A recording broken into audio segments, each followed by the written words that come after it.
What's up, YouTube? Eugenius back. Hope you're all well. Going to be looking at 5 fragrances that I couldn't stand, or 5 fragrances that I changed my mind on. And these are literally 5 fragrances that I detested. I could not fathom wearing. I found absolutely vile, and I downright hated them for whatever reason. We're going to get into these, but there's something weird that I like to go through this process of wearing fragrances that I don't like, and maybe I can learn something about myself. And I just ask myself, like, what is it about me that I'm not able to appreciate these?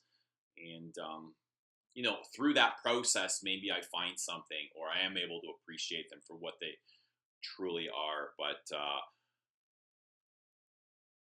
going through this, I think one of my issues is just over applying and being overwhelmed and maybe losing my olfactory senses. And that was definitely the reason in this first one. This is MFK Grand Soir, and the first time I wore it, I couldn't stand it. I thought it was horrible. I thought it was linear. I found it high-pitched, boring, sickly, sticky, sweet. That's all I could really pick up, was that sticky notes, and I just thought it was garbage. So the weirdo that I am, I wore it again the very next day, and I applied much less, and I could see a much clearer picture. So I was quick to judge MFK's Grand Soir, and it's now something that I'm able to appreciate a lot more. I can see the depth. I can see the beauty to it. It's really gorgeous, spicy, deep amber fragrance, resinous, golden, just like the color here. And I don't know. I like it a lot, actually. I think it's a great fragrance. But even though saying that, I don't wear it a whole lot. And that's probably more because of just the size of my collection and how long it takes me to rotate through them. But this is definitely one I was wrong about. Grand Soir. Hated it. Absolutely couldn't stand it. But I think it's a really nice ambery fragrance. Really, I like the spices. There's a little bit of green spices in there too. Very woody. Might be some tobacco in there as well. Love the golden colors and the textures, and a little bit of powder. And the next, and you all know about this, this is Music for a While, FREDERIC MALLE, and I hated this. It was just overly sweet. It was sharp with that pineapple and methyl alcohol. That's all I could really pick up. That's all my skin pulled out. I even had 7 mils of this sent to me by Premier Avenue to try out. So I went through 7 mils of that and several wearings from my bottle, and it's like, oh, this is not for me. And that's all I could pick up was those sweet notes.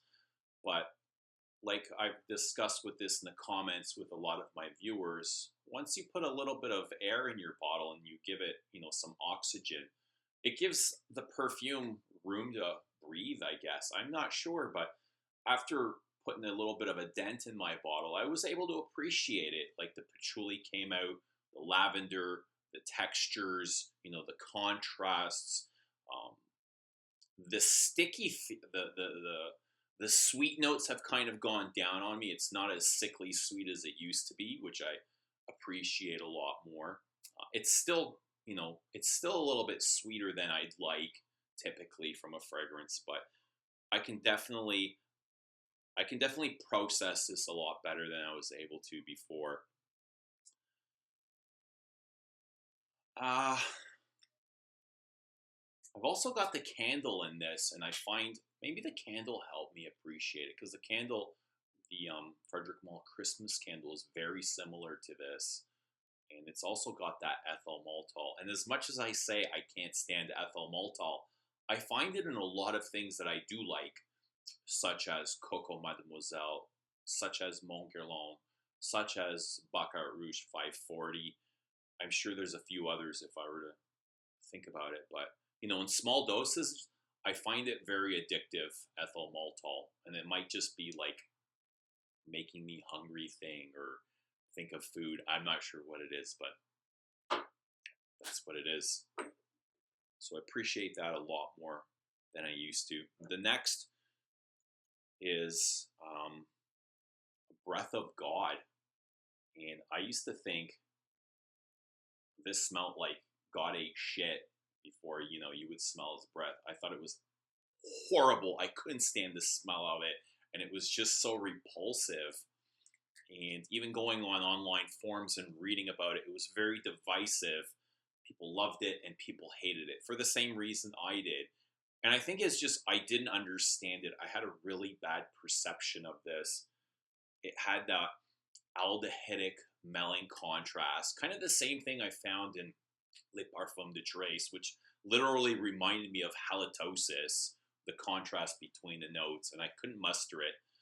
And it took me several years every time I would go to Lush and smell stuff. I always ran to this perfume. Just, you know, the sole reason that it repulsed me so much, I was drawn to it. It's almost like I was manifesting this into my life in a strange way. And it took me several years, and one of the last times I was there before I bought it, I sprayed it on, and I went home, and I was like, it just hit me like, oh my God, this is gorgeous. So my perception had completely changed, and it's a very woody fragrance. I'd say almost in the same category as French Lover or something, but you know, something along that line. Very resinous, woody, incensey. It's very scratchy, patchouli, lavender. Not a lot of sweet notes, actually, even if there is like a fruity melon or something in here. But more on the masculine side, like traditionally, if we're going gender speaking. But yeah, my perception had completely changed on it after, I think, you know, I had never worn it on skin when I was judging it. It was mostly on a card just walking through Lush, and I thought it was absolutely vile. Couldn't stand it. Could not stand it.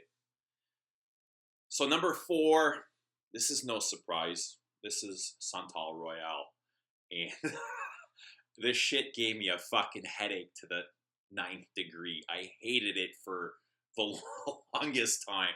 I had originally gotten a sample from the Guerlain boutique, and I wore it one night, like from the boutique. I had worn it and it gave me a migraine, and I worked to work the next day. It gave me another migraine, and I thought, what the hell are they doing? This smells like no other Guerlain that I know. Like this is not Guerlain. This is not what Guerlain should be making.